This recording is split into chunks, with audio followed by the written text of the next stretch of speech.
Hey guys, Model Man Frank here. How y'all doing today? So, actually, let me see. If you guys ever see me looking over here, is because I have another computer set up so I can see myself. And if you have, Model Man Frank here. How y'all? So, I have another system set up so I can read what you guys are talking if you're on here or not. Um, so welcome to the show. Um, so I decided to go live because I know I had put you guys off on for a while. And if you've been a subscriber of this channel, sometimes life kind of happens. This month is going to be a little hit or miss with items. Today's broadcast is about the plane that you see above us here. It's called the O-1 Bird Dog, and it's basically the aircraft that I'm working on behind me. Move this over here so you guys can. So this is the tail of the Bird Dog, and so we've got a couple of things going on. The plane is very large.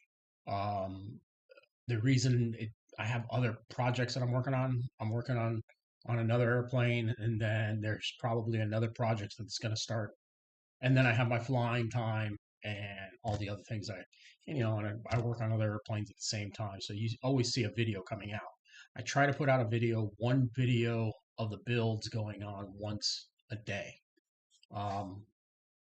Some of the stuff that you'll be seeing coming up will always be every day. So during the week, Friday through Saturday, you'll see short videos come out, and then during the week, you'll see build videos or flying videos, whichever, whatever I can find to show you guys. So there's always going to be build videos on here, or flying videos, or airplane videos, or I guess some of you like my posts also. So I'm really happy that you guys like some of the postings and you guys play along with the games that I post. You know, name this plane.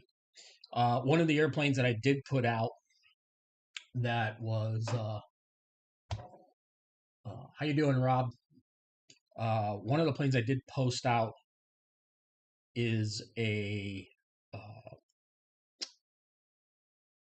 EMB 312 Tucano.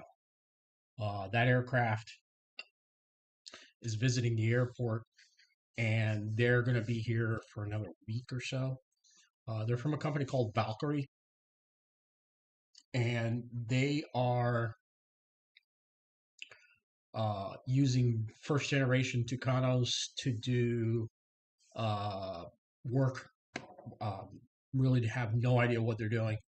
Really couldn't tell you. Could speculate all I want, but I'm not gonna really throw anything out there.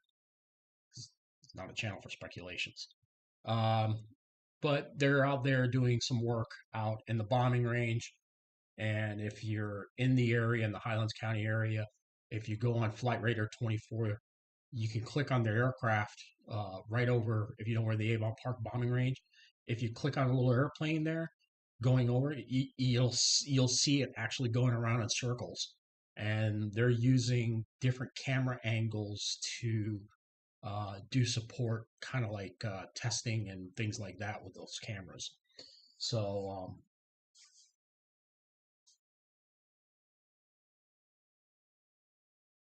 I'm actually looking at what Rob's saying. Rob was at. Hey guys, if you are watching this channel, please follow my buddy there, RC Rob. He's got a really nice channel, and he's always videotaping. He's got airplanes. He belongs to our club, and yeah, 39 degrees outside. I'm at home, man. I got my little heater on the floor. I'm not coming to the field. There's one thing that I don't like very much, the cold. If I liked the cold, then I would have stayed in Connecticut, but I don't. I like the warmth. I don't like it too hot. I don't like it too cold. I like it right in the middle. So, you know. So I've got good amount of heat right now, and here in the shop it's 40% humidity, and I've got it right hovering at about 70, 71 degrees right here in the shop right now. So we're gonna get to it now. But yeah, if you ever have a chance, follow my buddy Rob there. He's got a really nice channel. He's got some RC videos that he puts up, and he puts. He's a really good flyer, real good flyer, guys. So what we're gonna talk about here is the bird dog, and I'm gonna put this picture right in front of my face here, so you guys don't have to look at my ugly mug.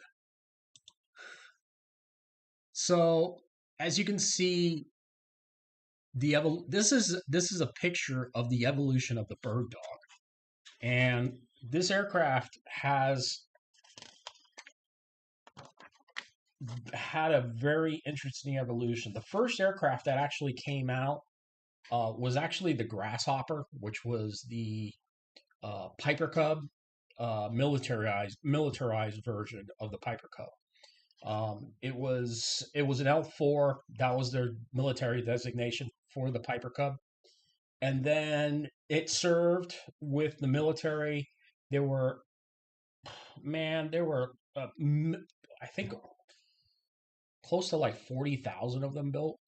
Um, the numbers are a little off on that, but I know there were a lot of uh, observation grasshoppers made. Um, Probably less than that. I may have the numbers off on that, how many grasshoppers L4s were actually built. But there were those aircraft, and then after the war was over, the military started having other aircraft, other liaison aircraft made, and observation planes. Well, Cessna started developing this airplane um, really like probably like 1950s, 1960s time range. It's basically an observation aircraft. It's literally, it was designed to be with the high wing, very surrounding canopy, cockpit area with all the windows on the side, and it was just it was really a plane that was designed to fulfill a purpose. It wasn't really designed to carry people. Um, this plane had a structure. If you look at the top of the fuselage where the wing sits, you have between uh, six windows. You have the front, very openest window in the front. You have the two windows on each side, and then you have the large back window. So you were being, it was basically a full greenhouse, and then above your head would have been a couple of windows also, and you would have had a full panoramic view of everything you could see around you. So the first plane that you're actually looking at in the development of the bird dog is the Model 305, which was the prototype. Now, the 305 prototype, the airplane, when it first came out, um, they had different variations that they started with, but almost all of them came with this basic standardized engine, which was a Continental 6-cylinder. It was a flat motor, basically same motor that Continental's been putting out uh, in almost every aircraft that's been ever built by U.S. manufacturers in this country. And the aircraft, um, it was basically known as a utilitarian plane. You could use it for anything. They wanted a plane that you could land on a dirt runway. There was quite a number of different things that they wanted the plane to be able to do. Yes, there was a tricycle gear model that was built, and a tricycle model was made As you can see, there was one with a float, and over time they actually modified the aircraft. Later variants had a square tail, so it had a little bit more yaw control. Um, and they also had a turbine prototype model, which I haven't. Well, why not? It's basically you wanted to have a turbine prototype. They had one that you could put skis on, optional landing gear for skiers, so you could land on the snow. The turbine version was two different types. There was one. It was called the XL19B prototype. You can see it, third one down on the list. That was the turbine version. And then there was the XL19C, which had a bigger turbine motor on it. That aircraft, I'll tell you exactly what motor it had.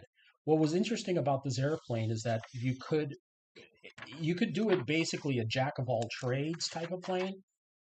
But so the XL19 was a Boeing 502 turbine engine.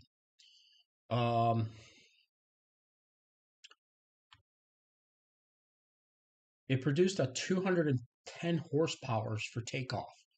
So you had a lot of thrust for takeoff. The airplane didn't really sell off too well, and since the motor was sticking out so far, it had a tendency to tip nose heavy. So they had to really modify it pretty much. It just didn't do well. It was destroyed in an accident in 1953. The flaps were fully deployed. It appeared that the engine was not running when it was coming in, and when the plane landed, it was the only prototype. The firewall cracked, so that was the end of that production model ever thought of. One thing that this airplane had is you could see that you could set it up for a float version. Did they have a float version? Yes, they did. It used EDO float installation, and it was tested on in Fort Rucker, Alabama. You could actually, they made it in such a way that you could modify it very quickly with floats or put the landing gear on. So if you wanted to work with, are there a float version available anywhere? Not at this point in time. I haven't seen anybody, but you know what? Since I have two sets of plans for the O-1 Bird Dog, maybe I'll make one that has floats on it. I don't know. It's a thought. I'm thinking about it. Well, we have a pond. Actually, Rob was asking if we have a pond. The club actually has a pond that's across the street. Um, I can't remember the name of it, but we've been wanting to use it and do seaplane flying over there. And Doug has a boat that he would be able to use it to go and pick up the boat planes if anyone crashes. So, um, yeah, I would like to put a seaplane together. It's a totally different aspect when you're coming to land on water than anything. The turbine version, the other turbine version you see is on the one that's on the bottom there. That one's the XL19A, and that one had a 50210F turbine engine, um, and never really took off. So that was just one of those things that they thought about doing. All right, let's bring the plane up here so you guys can see this. I'm going to take this image off here. Let me show you guys the next slide that I have. So you guys can, I'm going to show you some pictures first and show you a little bit of the history of this aircraft. This aircraft flew through the duration of the Vietnam War. It was used as a search and rescue aircraft. Some aircraft, some of the pilots, it could be fitted with bombs, it could be fitted with rockets, it could be fitted with machine guns. There were some pilots that actually had a machine gun in the cabin and then they would have an observer in the back with the gun, with a 50 caliber machine gun in the back. And I have a photo of that actual image. Let me pull it up here so you guys can see it.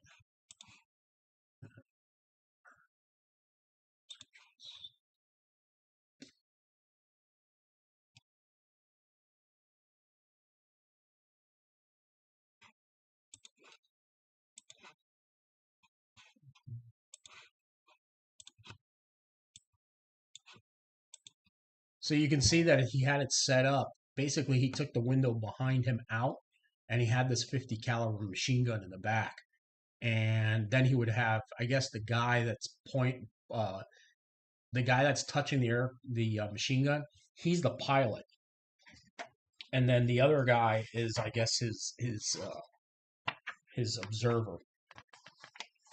And these guys would fly together. So again, the plane could be carried with a single bomb, or you could put two bomb racks on the plane. You could also carry the 2.75-inch rockets on the plane also. So it really was one of those planes that, like I said, it was a utilitarian aircraft. It could be used anywhere for any type of thing. You could also carry cargo bundles on each wing and basically be able to use it as parachute drops to drop, I don't know, food rations or whatever you were flying into the jungle.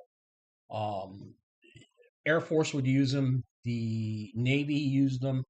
So it was Air Force, Navy, and Marines that would actually use this aircraft.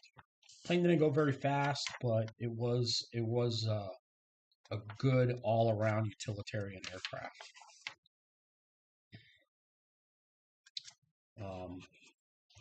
So yeah, that's one there. I'm gonna bring you up another one here. The plane, like I said, like I say it again, it flew through the entire duration of World War II. Sorry, not World War II. Wrong war. The Vietnam War. I'm going to show you guys the seaplane version here. You guys got a kick out of this one. And sorry, guys, there's a cat in the background coming in. Tito is making his appearance. So this is the seaplane version. And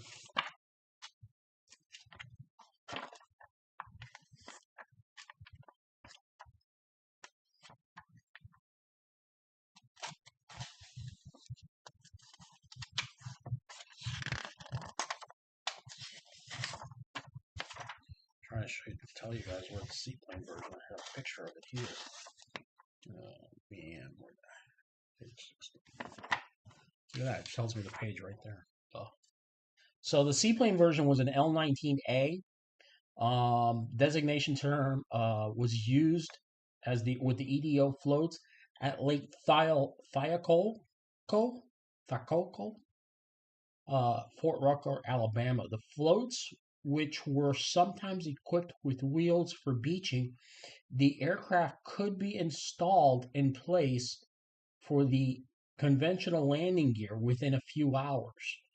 So, like I said, in a few hours, the aircraft could be changed around and you could put the regular landing gear, so you could just basically taxi and put it back into the seat. You could actually see the auxiliary fins in the back. That actually helped with stability in the water. So, again, an airplane that could be used in all aspects of work. So it was sorry, the cat's making noise, guys. Sorry about that.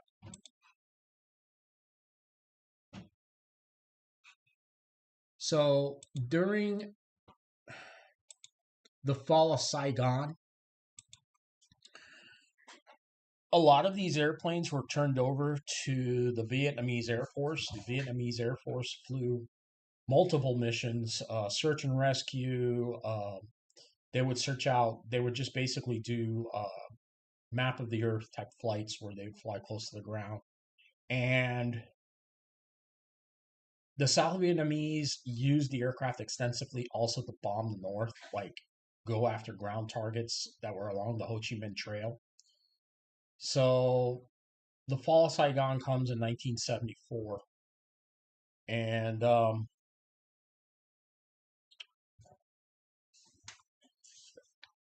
the plane that I'm going to show you is actually one that escaped the guy escaped with his family on board. His I'm sorry, it was April 30th, 1975. This aircraft took off, and he had a map that he flew VFR route chart, and he landed on the aircraft carrier. He basically followed the helicopters because he wanted to get his family out, Major Bong. And this plane actually still survives today. It's at the Pensacola Naval Air Station in their museum. I'm going to pull up the photo of it here. I'm going to put it in a full screen so you guys can see it. What it says on the top is him landing the airplane.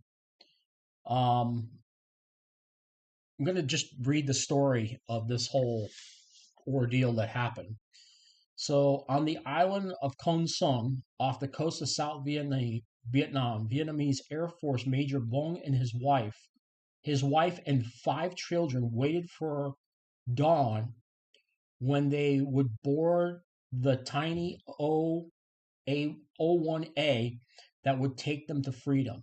The fall of Saigon was imminent, and Major Bong knew that he and his family could not live under communist regime. To escape North Vietnamese,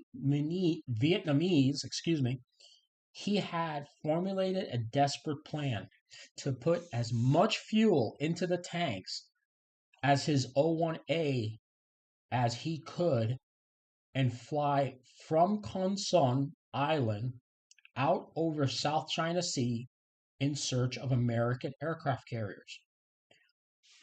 On 30 April 1975, he put his plan into action. As the situation in Vietnam had become more desperate, the U.S. Navy had stationed 3 aircraft carriers: USS Midway, USS Coral Sea, the USS Enterprise off the South Vietnamese coast. These carriers were part of Operation Frequent Wind, an aerial evacuation of all U.S. personnel from Vietnam. Flying out over South China Sea, Major Bong knew that he had only enough fuel for 1 hour search.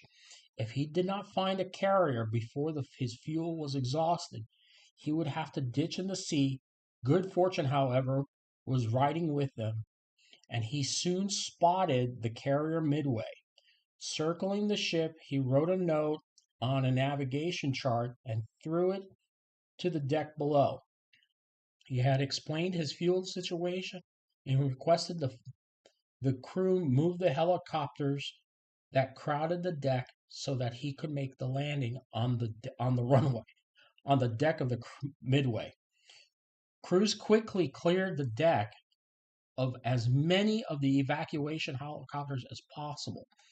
The O-1A, with its fuel nearly exhausted, made a perfect carrier approach, bounced twice, and finally came to a safe stop. The O-1 it was the only and the very first O-1 to ever land on a carrier deck. Upon leaving the aircraft, Major Bong and his wife asked for and were granted political asylum in the United States. The O-1 was returned to the U.S. and given to the Naval Air Museum in Pensacola, Florida, where it is displayed for a time, then refurbished and placed in storage at the museum. I do believe that this aircraft is at the museum still. I don't think it's in storage anymore. I think it's actually being displayed because they've restored it quite a number of times. It's in the same livery as the day that it flew on to the Midway. So, um, landing tail wheel first. The photo that you see there, he's flaring as he's coming in to slow the plane down. He landed tail wheel first, bounced twice before rolling to a stop. When the aircraft halted, the major was greeted by a Marine guard who ensured that the aircraft carried nothing but people. In other words, he wanted to make sure that it wasn't a guy that was coming in for a kamikaze attack. But yeah, him and his 5 kids. Can you imagine? So just thought you guys would get a kick out of that piece of information. I'm going to show you some of the different paint schemes for this plane. I don't know which one that I'm going to pick yet. So bear with me on that one.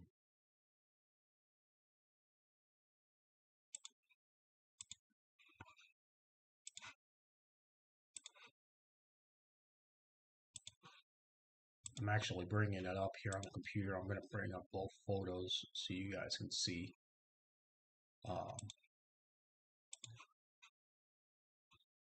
What I have.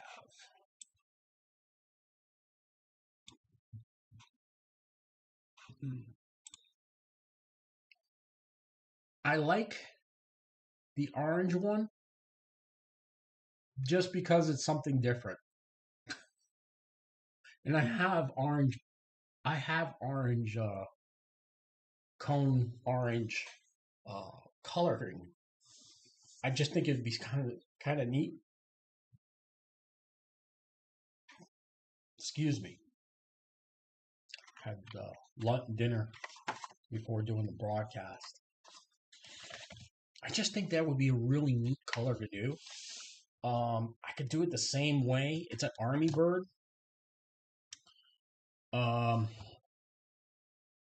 That one is called, as if you can see the lettering on it. I mean, if you're on your phone, you're not going to be able to see it, but I'm going to read it to you. This is a T as in Tango, O-1D instrument trainer, carries the overall international orange high visibility scheme used by the Army when operating over the Arctic Cap and Alaska. So that way you're able to see the plane if you land in the snow and you need to be rescued. So I don't know, guys. What do you think of that one? I mean, I could also make it. I just don't want to make it green. The problem is, the olive drab that's out there. It's just not a really nice olive drab, and it's kind of like, eh. I mean, I can always make the experimental one, which just has the Cessna nameplate on it, which is the silver one, up in the corner, up in the right here on the top here. But it looks kind of generic. It may actually be the orange one. I really do. It's catching me with my ADHD brain. It's catching the colors for me.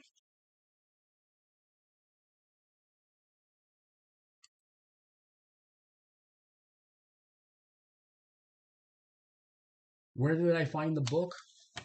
Actually, this book, they don't make it anymore. You can go to Squadron Models. I'll put a link in the description box down below so you can find it. It's Squadron Aircraft Number 87. If you go on eBay, they sell it $14, anywhere between $8 to $4. I used to buy these for like $10 each at hobby stores, and I've had this one for a while now. I think I paid $5 at a model show for it. So, it is a really good book. I'll tell you right now, Rob, it has a lot of great information in it. Something I've noticed is that a lot of companies, they've put out every plane you could possibly imagine in a foam version. But when it comes to like little like observation planes, they bring out the normal stuff, the Piper Cub, Stinson, Stearman. They don't bring out stuff like this. Now I'm going to show you the bird that I'm working on, and here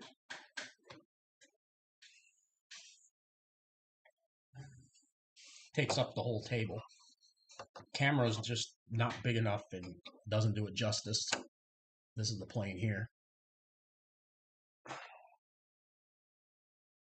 You can imagine for the frame, as you can see it, you can just imagine what the wingspan will be. This is how the body looks as of right now. I do have the tail almost done, sitting over here against the wall. I'm going to show it to you now. So I'm going to put this down here.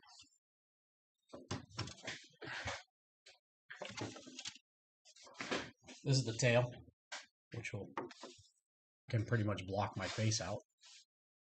Goes up like around here. And then the rudder, I've got the rudder finished. Finally. I just have to carve it all out. But that's the rudder.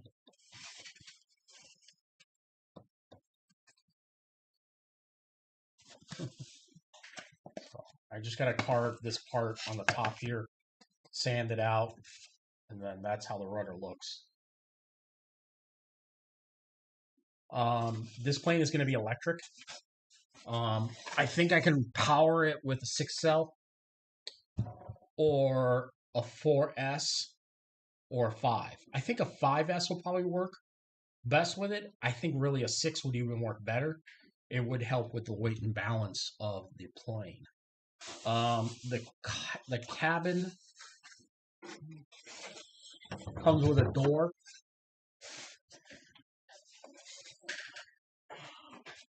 So it makes putting the battery in really easily. There's the door here. And I think I have hinges for it. So I would be able to open the door and put the battery inside. I've got the plate that goes on the floor here. I've already put in the landing gear, as you can see. Let me see if I can, ooh, it's hitting. It's a tall plane.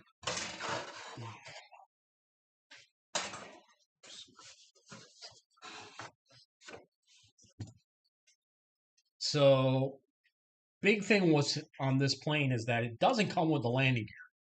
So somebody, I got this model from the club. Nobody wanted it. It kept sitting there and sitting there. So I dropped money in the jar. I can't remember. I think I bought it for like 20, 30 bucks. Nobody really wanted it. I don't think anybody knew what it was because it was in a box that was nondescripted. I saw the plans. I knew exactly what it was. Now here's the thing. It came with 2 sets of plans.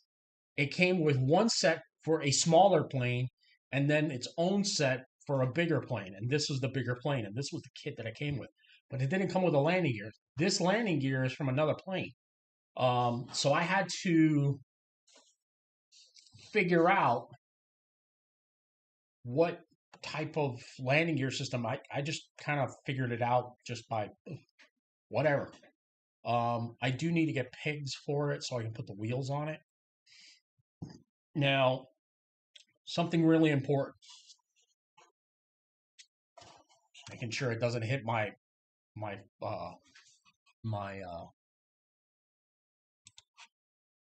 above me is the wing for the bird of time, and I don't want it to hit the wing.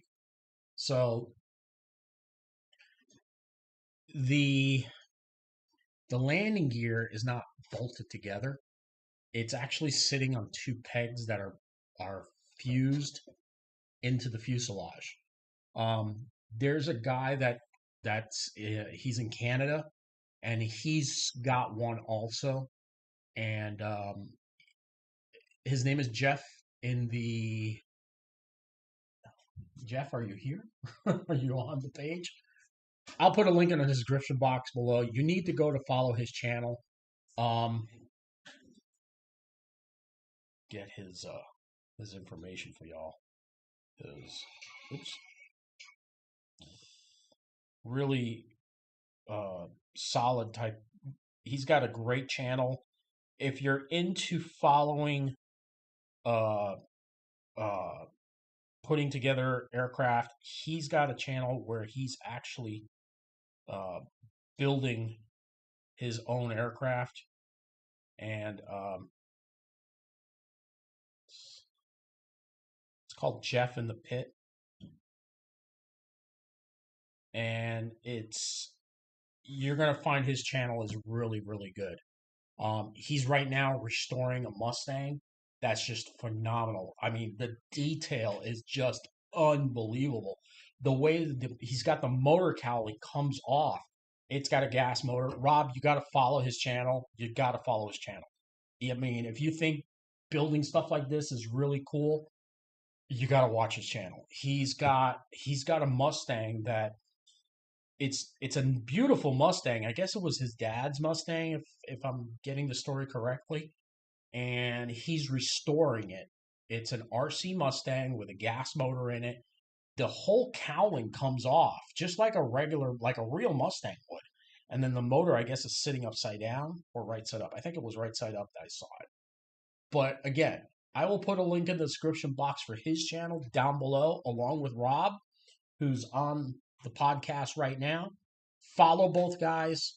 Really great channels, guys. Rob explains really well how he's flying and what he's doing. Also, if you get a chance, follow my between Rob being a great fellow club member. He's a good friend. Follow Rob's channel. Also follow Fat Guy Flies RC. Really good guy. Also, uh, uh, you've seen some of the videos, and yeah. So, but back to the plane, So yeah, as you can see, the plane's pretty big. Uh, it. I am going to have to remove the wing, have the wing removable because it won't fit in my car any other way. So something that has to happen before I can start building the wings. One thing that has to happen here is that there are two cables. There is a cable that goes from, you see these notches, this little notch right here. I know it's a little hard to see on the camera, but there's a notch on this side, and in the front, there's also notches. And I'll point this out later when I make its own video, that you have to put a cable in here and then bolt it to this, because what it does is this by itself doesn't have enough strength to hold the wing in place. So even though that I'm putting a dowel through here, I'm not going to be able to have enough strength. This actually is all tied. This is the greenhouse. So you got to put two cables, two little piano wires into this area to actually add strength. And then on the inside, there's another notch sticking out and another notch on this side. And there's actually holes on this side. You have to put cable structuring inside also. Um, the squadron signal book doesn't show that. You do see wires in it, and there was one at EAA at the Sun and Fun Air Show, and I didn't go up to it because I was like, I've seen one already. I wish I had, so I could have gotten more pictures of it. There's another gentleman by the name of Joel. Job is his name, and he works for an air museum. His dad runs a little air museum up in North Florida, and they've got one also. I think it's the Fuji model because there was this one that was was a Japanese model. As a matter of fact, the doors on the opposite end. I think the doors are on both sides on his plane, and yeah. So I wish I had gotten photos of the one that they have in the museum. It would have been great because then it would have helped me out a lot with this. But uh, Jeff in the shop, he has one also that he's going to start working on, and you got to watch his channel. His is completely finished. Now, the kit that you're looking at here, oh no, it's not that Jeff. Hey Rob, it's not Jeff and Tony. It's a different Jeff. This guy's in Canada, so but yeah. Um you're going to see his aircraft, all of his planes were built by his dad and him. Him and his dad it was a hobby that him and his dad got into. and he just picked it up as, as a kid that took it off. Just like my father was into aviation, and I really learned a lot from about aviation from my grandfather, my uncle, and my dad. Because of course, if you watch this channel, if you go down and I have a link, I have a try trying to think ahead here, trying to figure out what I'm about to say. Um, I have a playlist for Cuban aviation history, um, and it's for that. Me talking to my dad. Sorry, I was paying attention to the heater. About what happened to him during the Bay of Pigs and that historical event when he lived through, and what my mother lived through. And uh, he talks about stuff like that. So and that really got me into aviation also. So that's a great idea, Rob, about the GI Joe, putting a GI Joe guy in here. I mean, I would probably do so. The seat would have to be pretty big. I think same size, but GI Joe guys are expensive now. They're like $100 just for the figurine.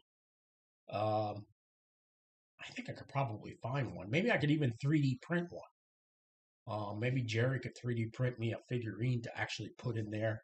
Uh, Build a little seat for it. Because you know what? The book actually has a picture of what the seat looked like. So I could actually build a physical seat for the inside. That is a great idea, Rob. Thanks a lot. I really think that's a cool idea. I do have the cowling for this plane. Let me swing it around here and see how big the fuselage is. Uh, I'm just gonna get up for a moment here and get the cowling so y'all can see it.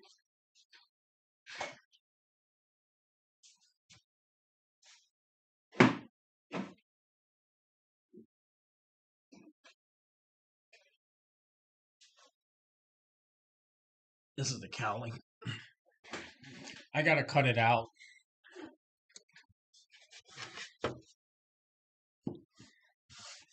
That's how the cowling sits. And I'll have it screwed in place. It's got good flaring on the side here. Um, and the prop will stick out through here. So I'm thinking it's probably going to definitely take up a 16-inch prop. I've got props here.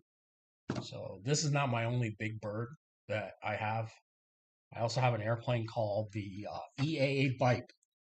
We'll talk about that one on the next podcast. It's sitting behind me here. That's a big plane. It actually sits up on here also.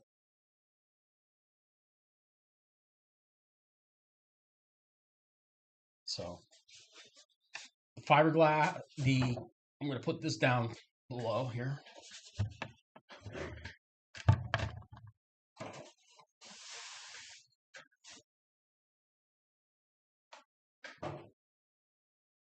Videos will be coming out. More videos will be coming out about this bird soon. I'll be getting back to actually working on it. So this is the cowling itself. It's fiberglass. It's it is a really nice fiberglass cowling. I'm gonna cut this area out here and put a screen on the bottom, and I'll also put screens on the inlets for the motor. It'll have an electric motor inside. I think it's 600 or a 500 kV motor would be for this aircraft. I have seen some online. Value Hobbies has one for relatively inexpensive.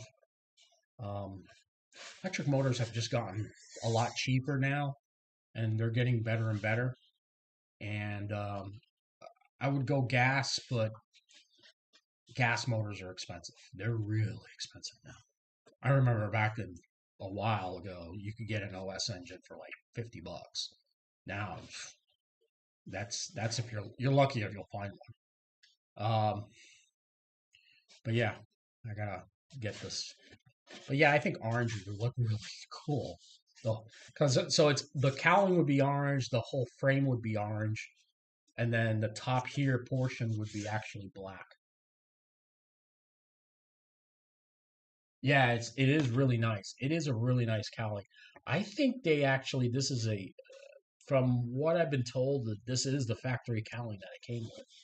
So let me show you the tail.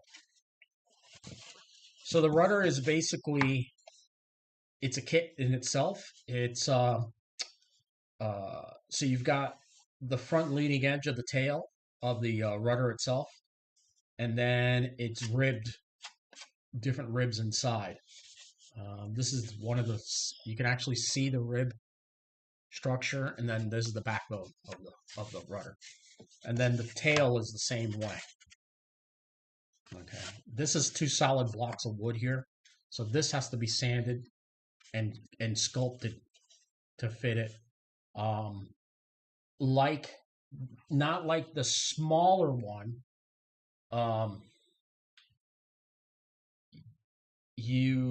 This one here, the rudder wheel is not attached to this. It's going to be attached with springs. So I got that I have to do. But that will be the rudder. Now, something interesting about this plane. The servos are in the back of the plane for the tail. Because I guess for the weight and balance. Since I'm going to put smaller servos in it, it'll be smaller geared servos for the back tail. The big problem is, and I'm going to get ready to end the conversation. It's been an hour for us talking here. Is the elevator. I don't have stencils for this. So I'm pretty sure I'm going to have to like wing it. I have one piece here, and this is actually for this side. And I think the reason the reason a lot of you guys have been commenting on it is because of the weight of the aircraft. But the thing is that I'm looking at this, which is basically a block of wood. I'm looking at the thickness, and I could probably get away with just buying another one of these, gluing it together, and then building the tail. And just building the tail out and sanding it down and just poking some holes in it and making it light enough to be a solid tail. Because, like I said, I don't have all the components for this. Unless somebody has stencils so I can build this out. I really don't know what to do. I'm most likely going to probably end up doing that. It's just making this a template here and putting this tail together like that and then just carving it out on my own. But that's basically what's going on with that. So, all right, guys. I think we're going to wrap it up here. That's the bird dog in a nutshell, what's going on. Yeah, that's basically what's going on with the bird dog. So I will be putting out more videos about the bird dog. It is a slow build. In the meantime, I've started another project. Today I was working on it. I'm going to show you what it is. Other wing. This is actually the wing to a plane called the Kiwi. And you should be seeing information about me, video coming out of me cutting the wings and everything like that. But this is the wing for it. So it's going together. And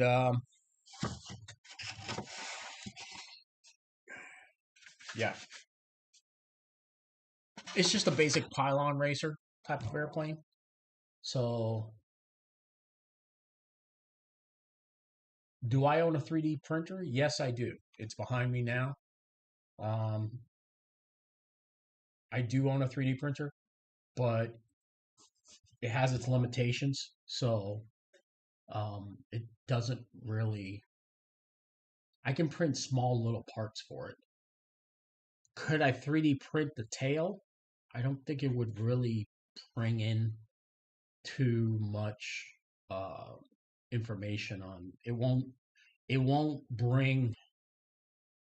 I could build a 3D printed tail, but I have to get the schematics right and everything like that. And I don't know how to do that, Rob. So I really wouldn't be able to tell you.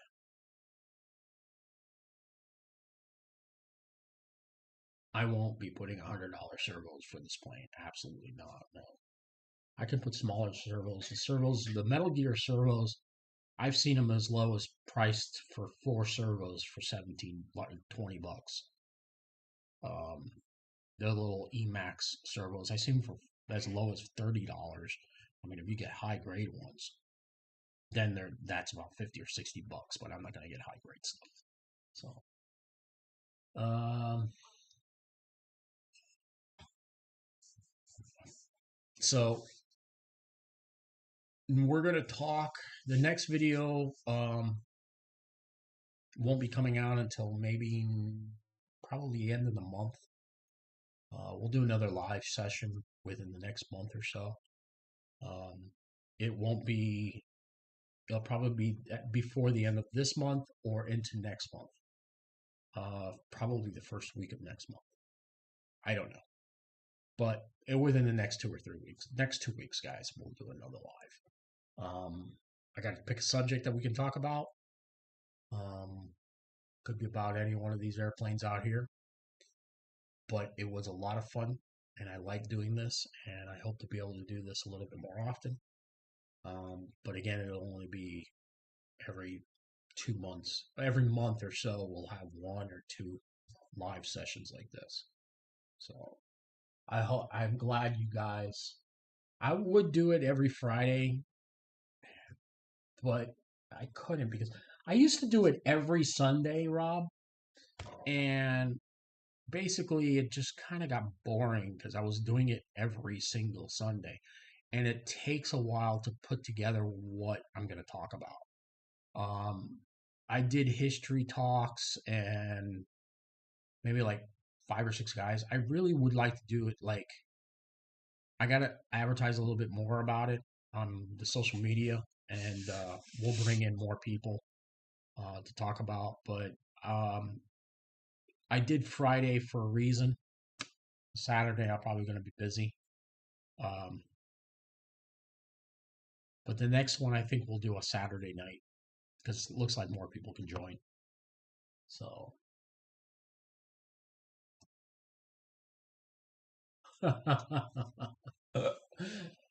story time with Model Man Frank. That's a pretty good one. I like that. That's pretty cool. I mean, I like shop talk. It's we're talking in the shop, you know. It's something fun to do. So I like talking to y'all guys and showing you what I'm building. This is my show and tell to y'all.